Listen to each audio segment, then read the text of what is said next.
지난주 우리는 구원에 대해서 배웠습니다. 구원의 위대한 구원.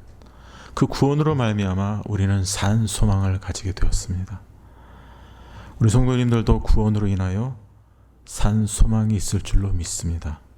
그것이 우리 크리스천에 대한 삶이죠. 모습이죠. 그래서 10절에도 보면 우리가 구원에 대해서, 이 구원에 대하여 너에게 임할 은혜를, 구원에 대해서 10장 10절 11절 12절을 말씀하고 있습니다. 그 구원이 무엇인가, 복음이 무엇인가를 말씀해 주고 있습니다. 이 구원을 그러면 우리가 받은 사람들로서 하나님 앞에 어떻게 살아가야 될까요? 구원받고 난 다음에 우리가 구원을 인식하면서 우리가 구원을 받았구나, 그래서 그 구원으로 끝나는 것이 우리의 크리스천의 삶인가? 오늘 성경은 우리가 구원받은 것이 어떤 것이고 구원받은 자 어떻게 우리가 말씀 앞에서 살아가야 되는가, 그걸 말해주고 있어요. 그 구원받은 자의 삶을 가리켜서 성화라고 합니다. sanctification, 성화의 삶, life of the sanctification, 성화의 삶을 살아가는 거예요. sanctification. 오늘 그 성화에 대해서 오늘 말씀해주고 있는 것은 구원받은 것과 성화는 별개의 것이 아니라 하나로 이어진다는 거예요. 하나로, 하나라는 거예요. 그래서 동전의 양면이 있듯이, 앞과 뒤가 있듯이 구원도 바로 그렇다라는 것을 여기서 가르쳐주고 있습니다. 그래서 구원받은 자는 어떻게 살아가야 되느냐, 거룩한 삶을, 성화의 삶을 살아가는 자는 어떻게 살아가야 되느냐. 13절에 보면 이런 말씀이 있어요. 13절 뒤쪽에, 뒤쪽에 보면, 그러므로 앞에는 그렇고요, 예수 그리스도께서 나타나실 때, 중반부죠, 너에게 가져다 주실 은혜를 온전히 바랄지어다. 예수님께서 나타나실 때 너에게 가져다 주실 은혜가 있다는 거예요. 그것을 온전히 바라는 거죠. 그럼 은혜가 뭡니까?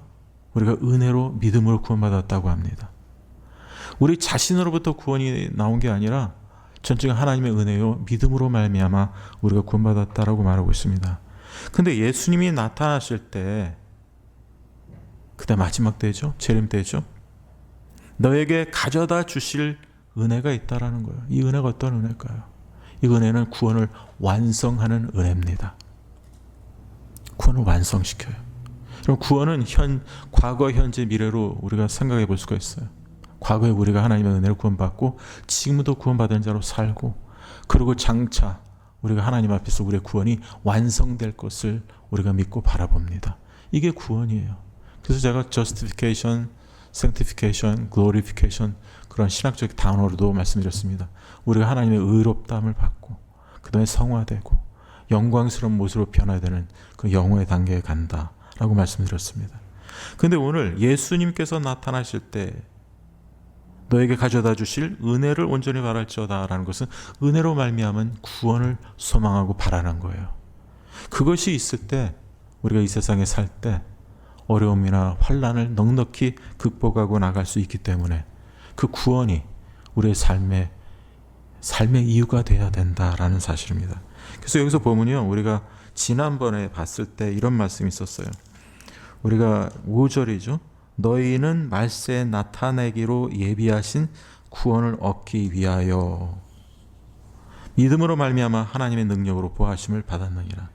말세에 나타나기로 예비하신 구원. 이제 마지막 때죠. 말세, 예수님이 나타나실 그때 우리가 구원을 얻기 위하여 예비하신 구원이 있다는 거죠. 그것을 얻기 위하여 지금 믿음으로 말미암아, 믿음을 통해서 하나님의 능력으로 보호하심을 받았다라는 거예요. 여러분, 믿음으로 말미암아 하나님의 능력으로 보호하심을 받은 사람은 구원을 잃지 않습니다. 구원을 한 번 받았으면 그 구원이 진정한 genuine한 true salvation이라면, 진정한 구원이라면 잃지 않아요. 근데 우리가 보기에 어떤 사람은 예수를 믿다가 구원을 잃어버린 것 같다라고 생각해도, 그 사람이 아무리 신실한 삶을 살아도 만약에 그 사람이 구원을 잃어버렸다면 그것은 애시당초 구원을 받지 못했던 거예요. 왜냐하면 제가 예전에도 말씀드렸지만 구원은 받을 때 성령님이 들어가십니다. 성령님은요, 들락날락 하시는 분이 아니에요. 들어갔다가 죄를 지으니까 여기 못 살겠다고 또 나가시고, 또 나중에 회개하니까 다시 또 들어오시고, 들락날락 하시는 분이 아니에요. 한번 들어오시면 영원히 거주하시는 그런 하나님이 있어요. 변덕을 부리는 분이 아니에요. 사람은 변덕을 부립니다. 좋으면 좋고 좋을 때는 막 뭐라고 했다가 싫으면 또 막 거부하고, 그런 변덕스러운 인간이 아니다라는 사실을 우리는 인식해야 된다라는 사실입니다. 그래서 우리가 여기 보면 13절에 보면 그 예수 그리스도께서 나타나실 때 너에게 가져다 주실 은혜, 이 은혜를 바라봐요. 은혜로 우리는 완전한 구원을 받았기 때문에 여러분 그 구원의 은혜를 온전히 바라보시기 바랍니다. 구원을 소망하시길 바랍니다. 그런데 그 자세가 있어요. 13절 초반 보면 그러므로, 이 12절까지 뭐냐면 지금 구원에 대해서 구원의 산소망을 얘기하고 있습니다. 구원의 산소망, the living hope of salvation, the great salvation. 구원의 산소망에 대해서 얘기했습니다. 구원에 대해서 얘기하고 있습니다. 구원을 받은 자라면 그럼 어떻게 살아가야 되느냐? 그래서 그러므로입니다. 영어로 therefore. 그러므로 therefore. 어떻게 살아가야 되느냐? 구원받은 자가 어떻게 살아가야 되느냐? 예수님이 나타나실 때 너에게 가져다 주실 은혜를 온전히 바랄 뿐만 아니라 너희 마음의 허리를 동여야 된다. 근신해야 된다. 이것은 근신은 절제를 의미하고 있습니다.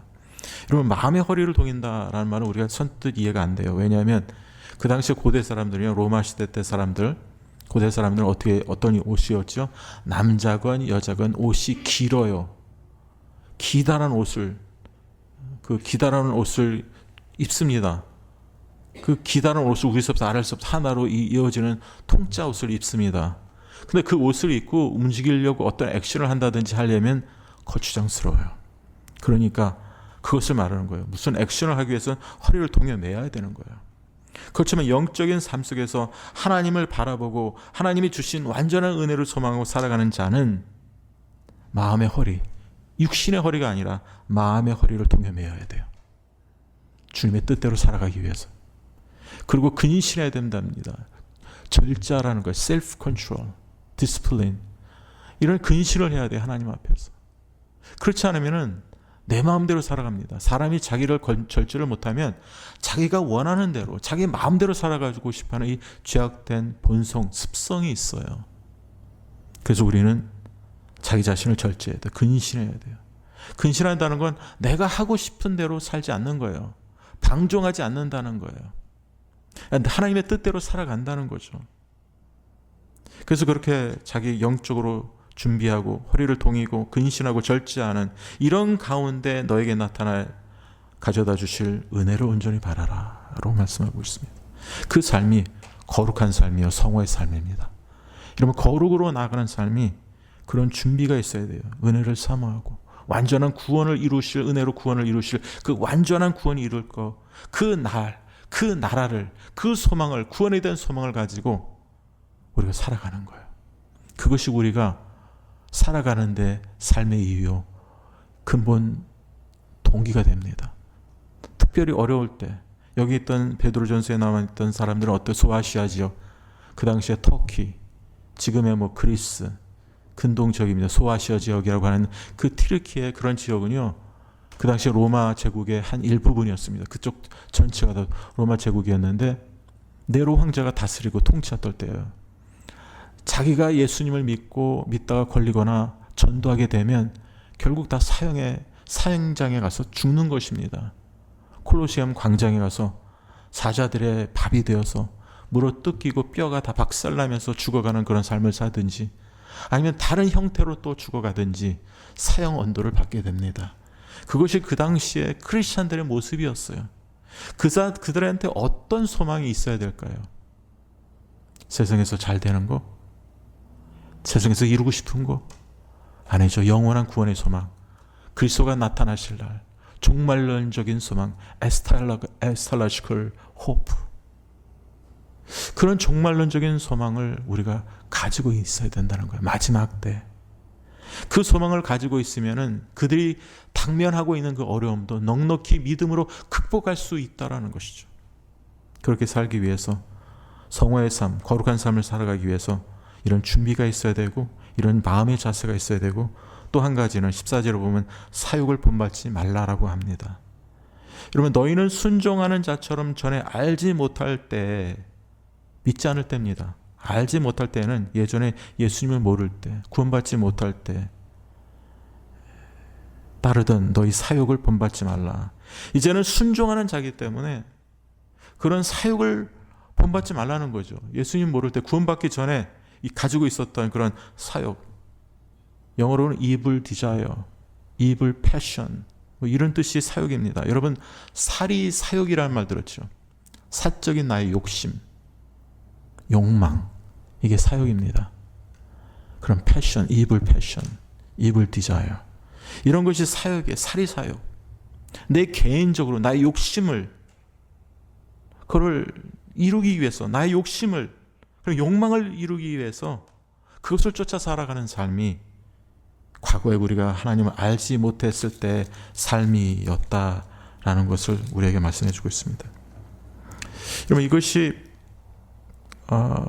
에베소서 2장에도 이렇게 말씀하고 있습니다. 전에는 우리도 그 가운데 우리 육체의 욕심을 따라 지내며 육체와 마음에 원하는 것을 하여 다른 이들과 같이 본질상 진노의 자녀이었더니, 전에는 우리가 예수 믿기 전입니다. 주님을 알기 전입니다. 우리가 예수님을 주로 그리스도로 메시아로 믿기 전입니다. 다 그 가운데 뭘까요? 죄 가운데 살았다는 거예요. 우리 욕심을 따라 지내며 육체, 마음에 원하는 것, 이런 것들을 따르며 살았던 본질상 진노의 자녀가 우리의 모습이었다. 그것이 우리의 현주소였다는 것입니다. 그래서 그런 사욕을 본받지 말라는 거예요. 거룩한 삶을 사는 자들, 거듭난 자들, 구원받은 자들은 그런 삶을 살면 안 된다는 거죠. 그리고 너희 사욕을, 욕심을 본받지 말면 그 무엇을 본받아야 될까요? 거룩하신 하나님을 본받아야 된다는 거죠. 본받지 말아야 될 대상과 본받아야 될 대상을 또 가르쳐주고 계십니다. 15절, 오직 너희를 부르신 거룩한 이처럼. 누가 우리를 불렀죠? 하나님이, 거룩하신 하나님이 우리를 불러주셨어요. 너희도 모든 행실에 거룩한 자가 되라. 그렇기 때문에 사욕을 본받지 않고 이제는 주님 따라서 거룩한 이처럼, 거룩한 이와 같이 우리도 모든 행실에서, 모든 컨덕트, 모든 일에서 거룩한 자가 되라는 거예요. 거룩한 삶을 살아가라는 것을 말씀해 주고 있습니다. 그러면서 이렇게 말씀하십니다. 16절에 그렇게 기록되었으되 그 이유를 말해줘. 내가 거룩하니 너희도 거룩할지어다 하셨느니라. 레위기 11장 44절 말씀입니다. 내가 거룩하니, 하나님이 내가 거룩하다고 선포합니다. 그러니 너희도 거룩할지어다. 그러니까 거룩이라는 것은 어떤 옵션이 아니라는 거예요. 마땅히 우리가 하나님 앞에서 거룩한 자의 모습을 이루어 가야 된다는 거죠. 거룩이, 근데 성도님들한테 거룩할지어다, 거룩의 삶 이런 얘기하면 부담스러워요. 그렇죠? 실질적으로 우리가 거룩한 삶을 살지 못하기 때문에 그렇다고 제가 여러분들한테 저는 거룩한 삶을 삽니다 라고 하는 건 아니에요. 그건 아니에요.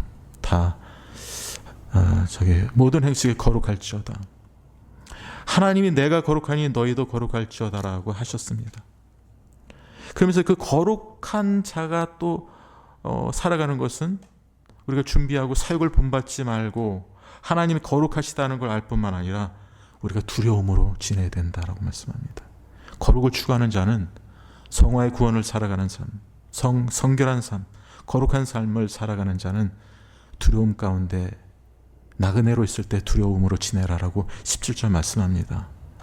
이를 너희가 아버지라 부른즉, 너희가 나그네로 있을 때 두려움으로 지내라. 너희가 아버지라 부른즉. 여러분, 그 누구입니까?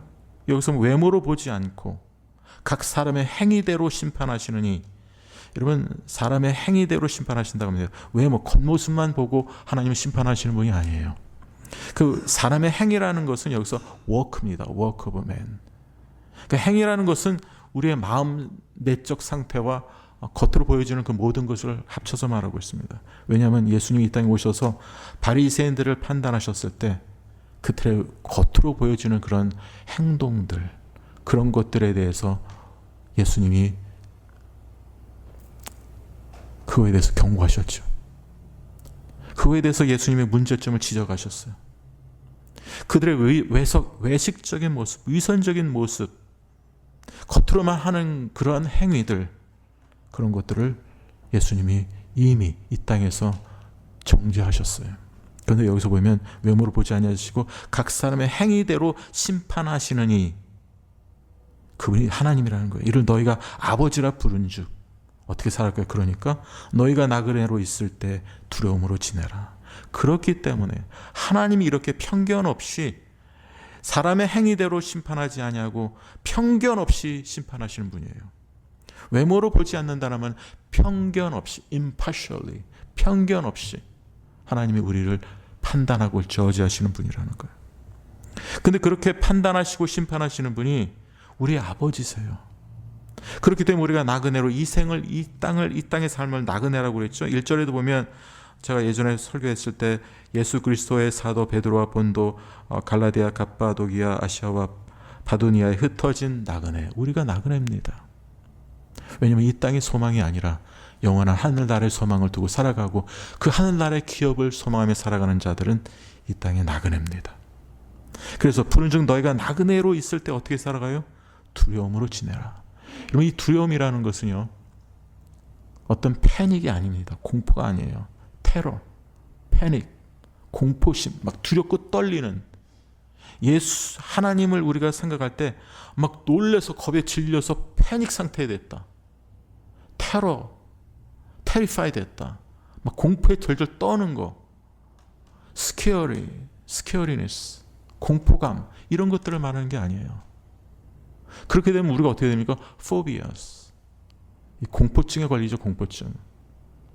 근데 여기서 말하는 것은 두려움 가운데, 두려움 안에서 살아가는 거예요. 두려움으로 지내라.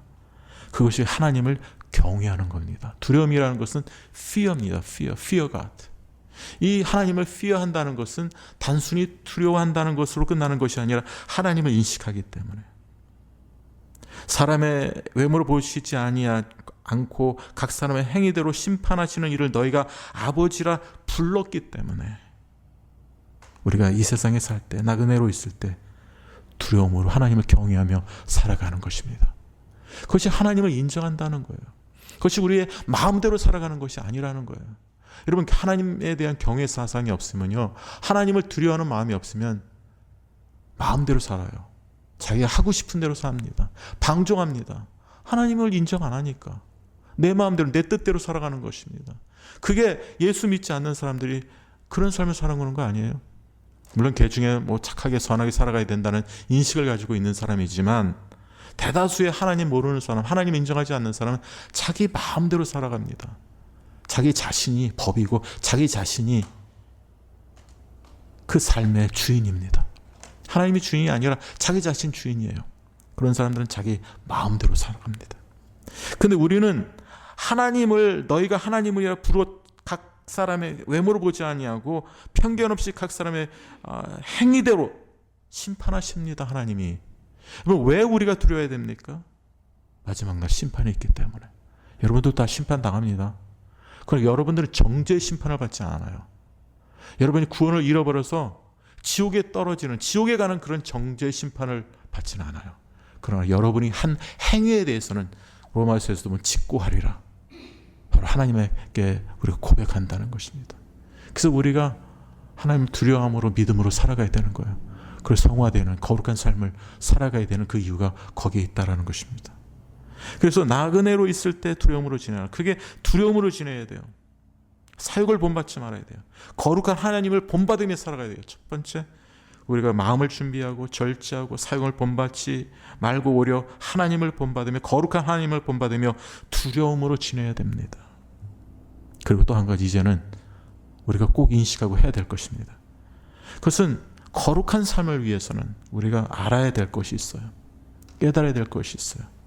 우리가 어떤 존재로 우리가 구원받았느냐, 우리가 어떻게 우리가 구원을 받았느냐, 그것은 우리가 대속함을 받았기 때문에 우리가 거룩해야 된다를 말해주고 있습니다. 18절, 너희가 알거니와 너희 조상이 물려준 헛된 행실에서, 이 헛된 행실이라는 건 죄악된 행실이라는 거예요. 조상이 물려줬다는 말은 조상뿐만 아니라 조상 대대로 그 다음 세대들도 또 죄를 짓고 조상이 범죄한 것 같이 또 죄를 짓게 된다는 거예요. 여러분, 그 민수기에서 보면 출애굽한 그 사람들이 막 범죄하죠. 그 이후 세대들도 또 범죄합니다. 그나마 여호수아 때 좀 나아졌지만 여호수아 더불어서 이 세대들이 여러분 사사기에 들어갔잖아요. 사사기에서 뭘 가르쳐 줍니까? 약속의 땅에 들어갑니다. 약속의 땅에 들어가자마자 한 일이 뭐냐면 바알과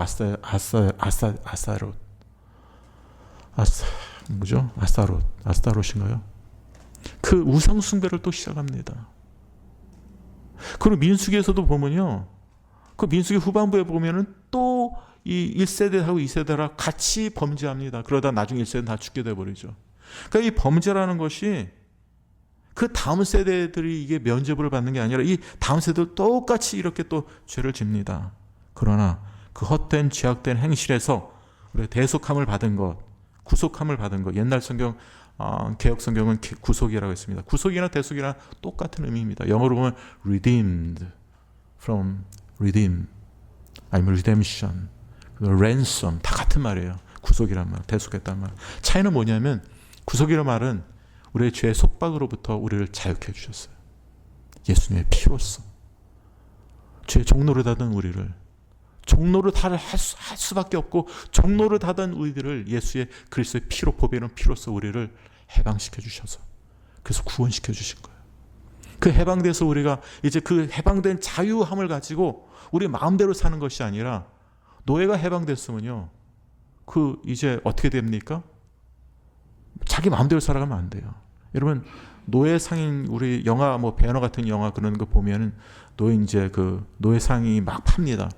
그럴 때 노예를 사고 싶은 사람이 와서 어느 정도 금전을 치릅니다. 그럼 노예가 그 속박된 그런 몸에서, 노예 몸에서 이제 자유하게 됩니다. 자유의 신분이 됩니다.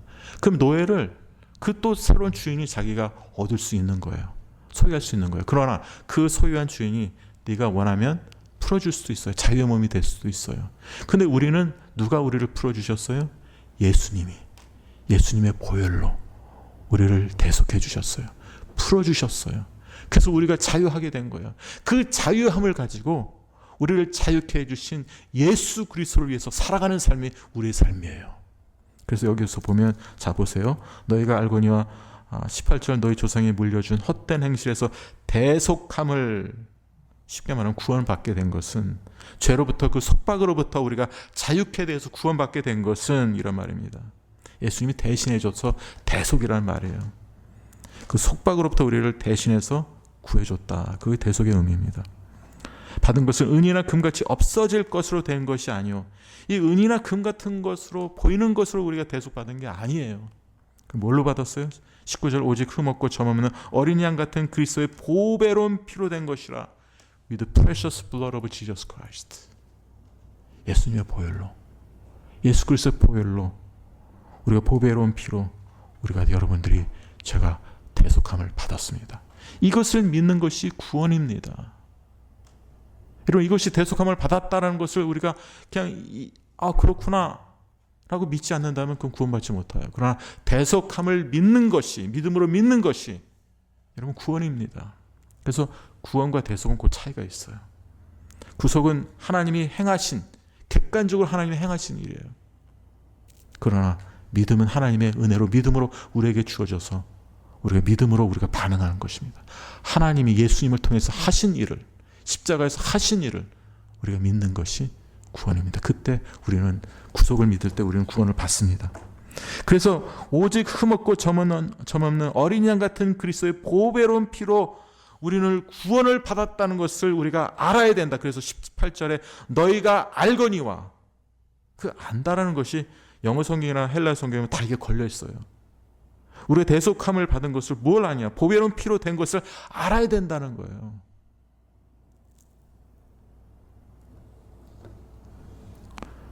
그런 측면에서 우리는 하나님이 예수 그리스도 자기의 아들을 통해서 우리를 택한 자를 구속하시려고, 구원하시려고 하는 그 사실을 알아야 된다. 여러분, 대속함을 받은 것, 우리가 이제 보여져 있는 것, 은이나 금 같은 없어진 것으로 된 것이 아니라 오직 흠없고 점없는 그리 어린 양 같은 그리스도 보배로 피로 되었다는 이 사실 앞에 여러분, 그 피의 가치와 예수 그리스도 피에 대해서 감사하시기를 바랍니다. 그냥 헛된 피가 아니에요. 예수님이 여러분들, 그의 피값으로 여러분들을 사셨어요. 얼마나 귀해요. 여러분들을 구원하기 위해서 그의 피로, 하나님께서는 자기의 아들의 피로 구원해 주신 거예요. 예수님의 피값으로 여러분들이 구원받게 됐다는 거예요. 이거 얼마나 황송하고 얼마나 고마운 일입니까? 우리가 이것을 생각할 때마다 21절은 이 일이 우리에게 구원을 주셨다. 21절 이렇게 말합니다. 너희는 그를 죽은 자 가운데서 살리시고 영광을 주신 하나님을 그리스도로 말미암아 믿는 자니. 우리가 하나님을 믿게 됐어요. 누구로 말미암아 믿었어요? 그리스도로 말미암아. 그리스도 때문에 그가 하신 일, 그가 보배로운 피로 우리를 위해서 대속하셨기 때문에 우리가 하나님을 믿게 됐다는 거예요. 그래서 여러분들 이스라엘에 가면요, 유대인들은 이것을 아직도 믿지 못해요. 메시아를 기다려요, 유대인들이. 그래서 이 사람들은 자기들이 하나님을 믿는다고 하는데 실질적으로 하나님을 믿는 게 아니에요. 하나님을 믿을 수 있는 방법은 the only way to believe in God is through Jesus Christ. is to believe in Jesus Christ. Other than that, there's no way to believe in God. 방법이 없다는 거예요. 오직 예수 그리스도의 보배로운 피로 우리가 대속을 받았습니다. 모든 죄로부터 대속을 받았습니다. 이것을 믿음으로 인해서 우리가 하나님을 믿는다는 거예요. 그 왜 하나님을 믿는다는 것은 하나님을 믿는 게 아니에요. 이 세상의 모든 종교들, 마하마트, 그런 이슬람들 자기들도 하나님을 믿는다고 그러지 않습니까? 알라를 믿는다고 하지 않습니까? 하나님을 아무리 믿는다고 해도 예수님을 주로, 그리스도로, 메시아로 십자가에서 우리를 위해서 피 흘려 주신 그 대속함을 믿지 않는다면 그 믿는 게 아닙니다. 그래서 여기서 진정 우리의 믿음이 무엇인가?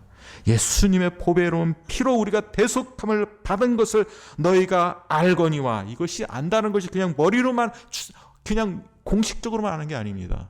이 헬라의 그노스코, 안다라는 것은 체험적으로 안다는 거예요. 고백입니다. 체험적인 고백입니다. 이 안다는 것은 믿음의 고백입니다.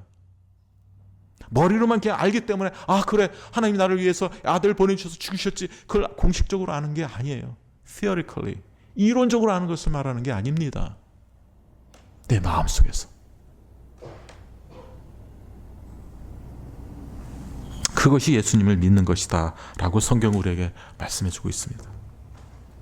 이것이 창세전부터 미리 알리신 바 되었더니 이 말씀에 너희를 위하여 나타내신 바. 이것은 하나님의 계획이라는 거예요. 계획과 경륜 속에서 그리스도가 우리를 대신해서 대속해 주셨고, 우리가 그것을 믿음으로 인해서 구원받는 것은 하나님의 경륜과 계획부터, 심지어는 창세 전에서부터 미리 알려진 바다. 예정한 것이다. 이것을 말해주고 있어요. 그렇기 때문에 우리는 어떻게 살까요? 21절에 너희는 그를 죽은 자 가운데서 살리시고 영광을 주신 하나님을 그리스도로 말미암아 믿는 자니. 이제 하나님을 그리스도로 말미암아 믿는 자가 됐죠. 그러니까 너희 믿음과 소망이 하나님께 있게 하셨느니라. 자, 이제 하나님을 그리스도로 말미암아 믿는 자가 된 사람은요, 우리의 믿음과 소망이 하나님께 있습니다. 우리의 믿음과 소망이 이 땅에 있는 게 아니에요. 우리의 시민권은 하늘나라에 있다고 했습니다. 우리의 시민권은 천국에 있어요. 그러니까 하나님을 믿는 자는, 그리스도로 말미암아 하나님을 믿는 자는 우리가 믿음으로, 은혜로 믿음으로 구원을 받았다 하는 그 믿음이, 소망이 이 땅에 있는 것에 우리를 초점을 맞추고 이 땅에 우리의 믿음과 소망이 있는 삶이 아닙니다. 천국을 바라보고 소망하고 마지막 때 완전한 은혜로 완전한 구원을 이끄실 성취하실 그 은혜의 사역, 그 완전한 구원을 우리가 소망하며 바라보며 믿음과 소망을 하나님께 두며 살아가야 된다는 것입니다. 이게 복음이에요.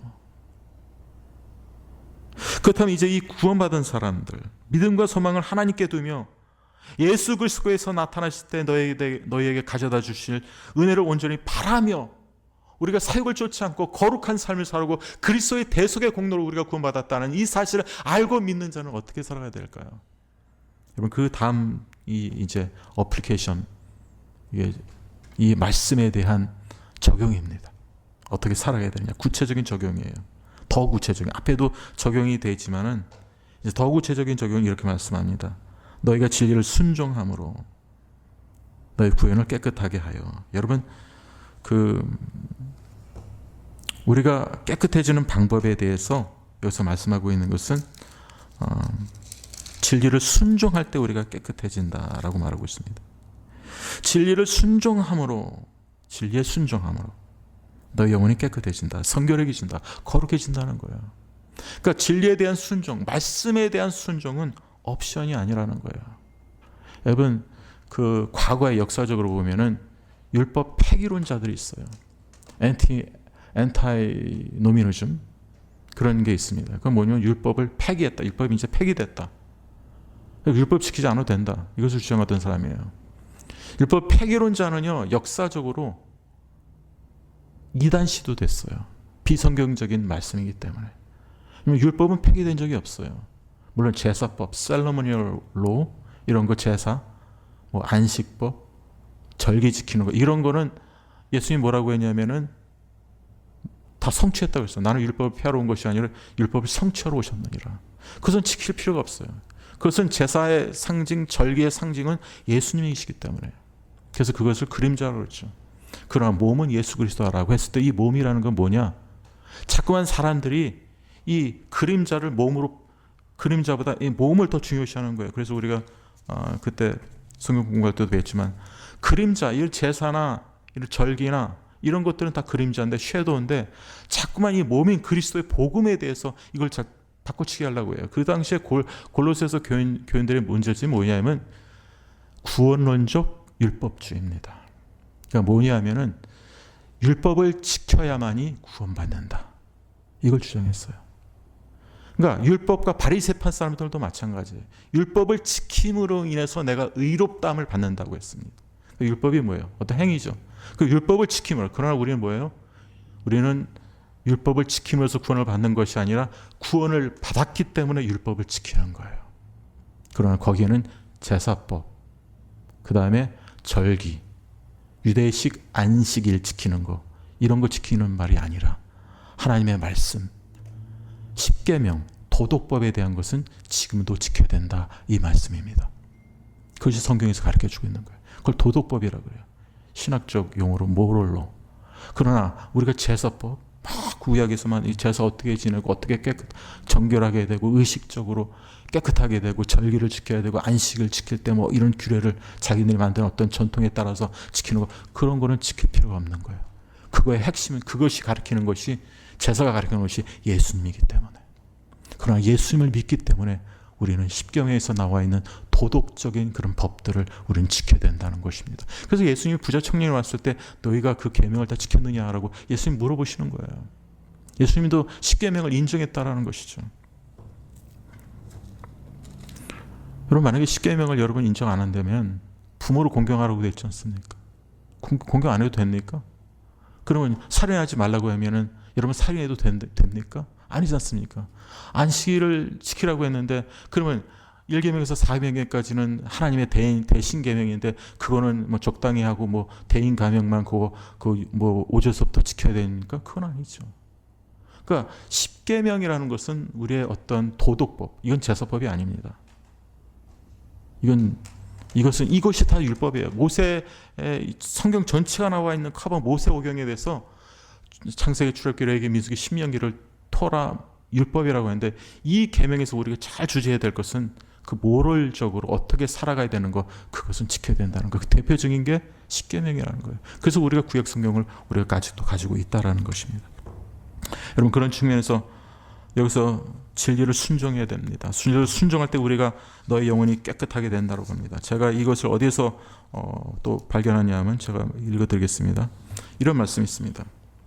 그가 빛 가운데 계신 것 같이, 그가 예수님 빛 가운데 계신 것 같이 우리도 빛 가운데 예수님 안에 행하면 우리가 서로 사귐이 있고. 그러니까 행한다는 것은, 빛 가운데 행한다는 것은 순종한다는 말이에요. 요한일서 1장 7절입니다. 그가 빛 가운데 계신 것 같이, 다시 읽겠습니다. 우리도 빛 가운데 행하면, 순종하면 우리가 서로 사귐이 있고 그의 아들 예수의 피가 우리를 모든 죄에서 깨끗하게 하실 것이요. 그러니까 우리가 순종할 때 실질적으로 왜 우리가 깨끗하게 되냐면 예수님의 피가 구속받았기 때문에, 대속받았기 때문에 우리가 순종하면 그냥 깨끗하게 되어진다는 거예요. 여러분, 그렇기 때문에 뭐라고 말씀합니까? 9절에 만일 요한일서 9장 만일 우리가 우리 죄를 자백하고 그는 미쁘시고 의로우사 우리 죄를 사하시며, 자백하기만 하면 우리의 죄를 사해 주시는 거예요. 그냥 고백하기만 하면 우리의 죄를 사해 주시는 거예요. 그 모든 불의에서 깨끗하게 하실 것이요. 얼마나 좋습니까? 그런데도 사람들은 자백하는 것을 싫어하는 사람이 있어요. 왜 그러세요? 자존심이 있어서 그런 것입니까? 그거 다 쓸데없는 자존심입니다. 하나님 앞에서 무슨 자존심을 그려요? 잘못했으면 하나님 죄송합니다. 제가 죄를 졌습니다 하고 그냥 얘기하면 하나님이 불쌍히 여겨주시고 용서해 주시고 관계를 회복시켜 주십니다. 여러분, 우리가 죄라는 게 뭐냐면 죄는 하나님과 관계를 파괴합니다. 그런 측면에서 우리 한번 봤으면 좋겠어요. 그럼 너희 영혼을 깨끗하게 하여 거짓 없이 형제를 사랑하게 이르렀느니라. 마음으로 뜨겁게 서로 사랑하라. 거짓 없이 사랑한다고 합니다. 근데 이 정도가 아니면 마음으로 뜨겁게 서로 사랑하라. 여기 사랑하는 데 있어서 여러분 서로 사랑하라고 말합니다. 이런 말을 하면 어떤 성도님들, 그래 이제부터 좀 절 사랑해 보세요. 자, 사랑해 보면 저도 사랑해야겠습니다. 여러분, 이게 사랑입니까? 당신 좀 사랑해 보여. 집사님 저 좀 사랑해 보세요. 권사님 저 좀 사랑해 보세요. 우리는 이렇게 생각합니다. 근데 성경이 말하는 것은 서로 사랑하라는 거예요. 여러분, 사랑이라는 게 뭐냐면 주고받는 게 사랑이에요. 하나님이 그걸 위해서 예수님 보내주셔서 죽이시고 대속해 주셨습니다. 만약에 하나님이 우리를, 물론 그렇지만 하나님이 우리를 자기 아들을 주시면서 대속하시면서 사랑하신 이유가 뭘까요?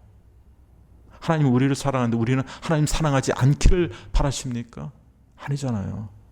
하나님이 자기 아들을 죽이시면서까지 십자가에서 피를 흘리시면서 죽이게 하셔서 우리를 대속해 주셔서 구원해 주신 것은 우리가 하나님을 위해서 하나님을 믿고 하나님을 믿음과 소망과 사랑으로 하나님을 믿으며 살아가기를 원하지 않겠어요?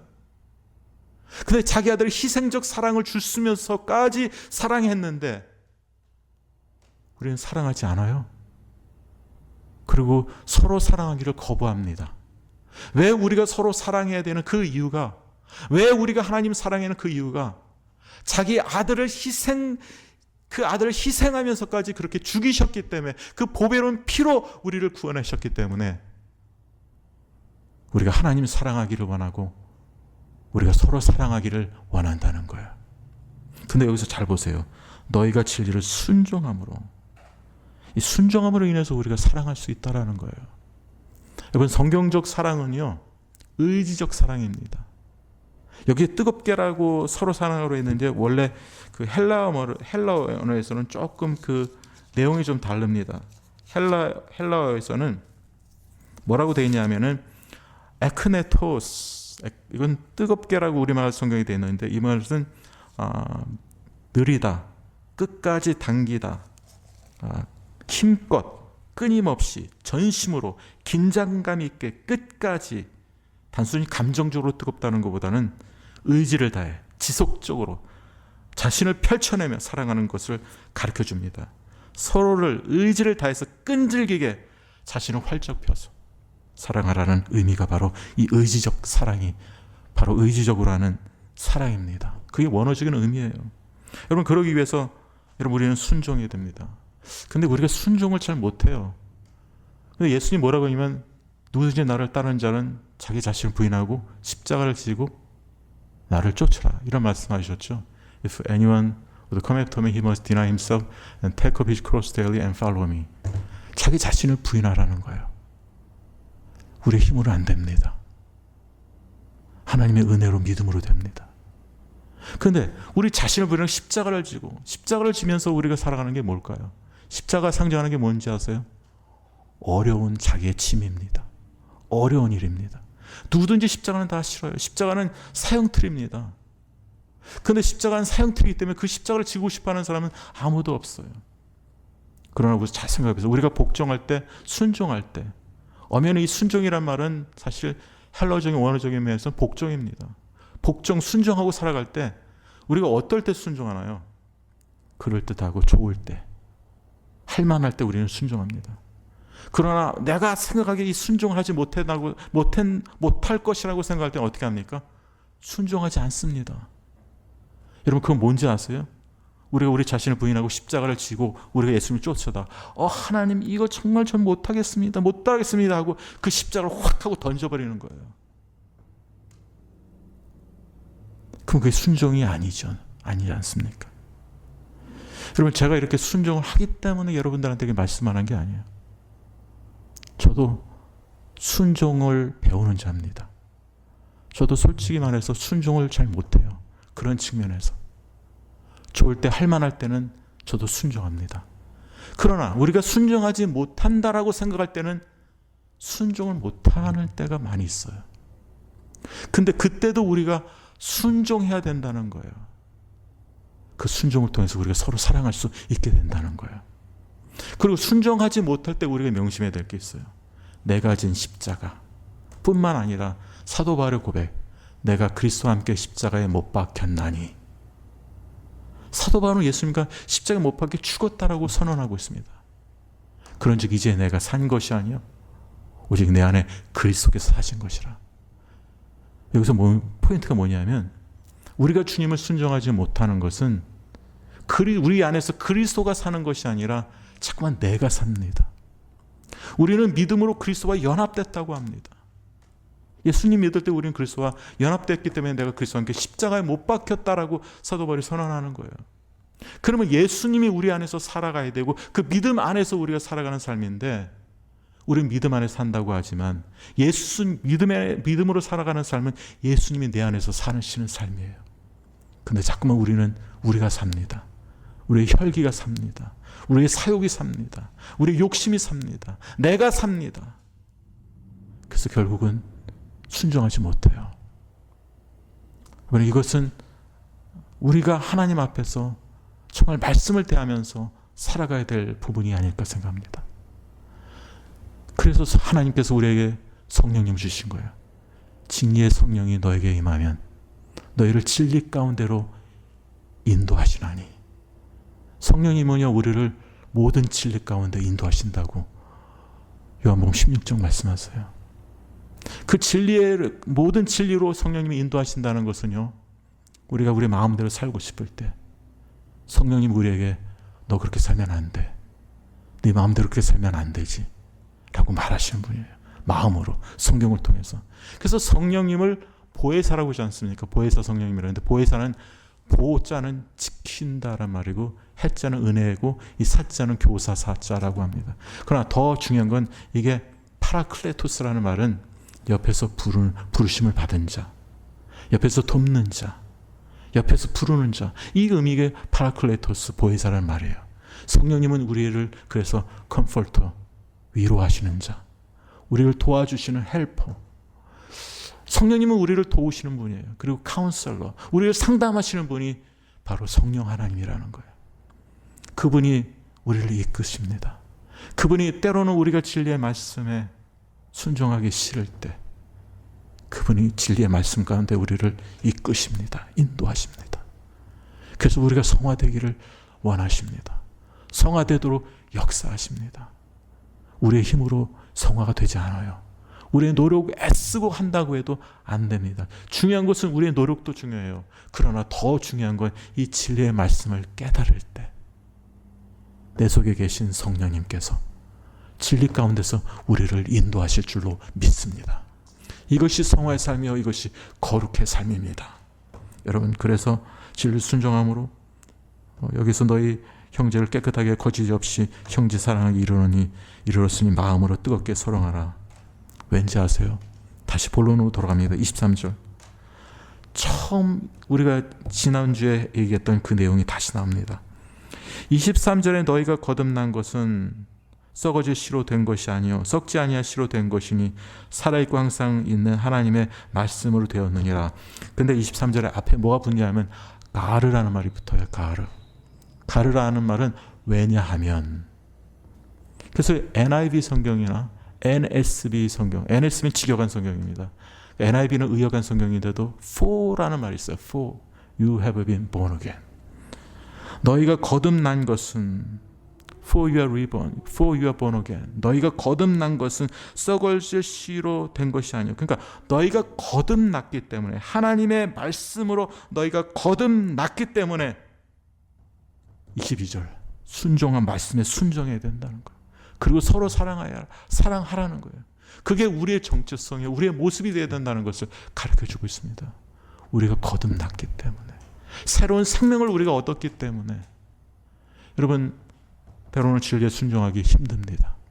그럼에도 불구하고 하나님은 그의 사랑으로 성령님을 통해서 우리에게 강권하십니다. 말씀을 따르라고, 순종하라고.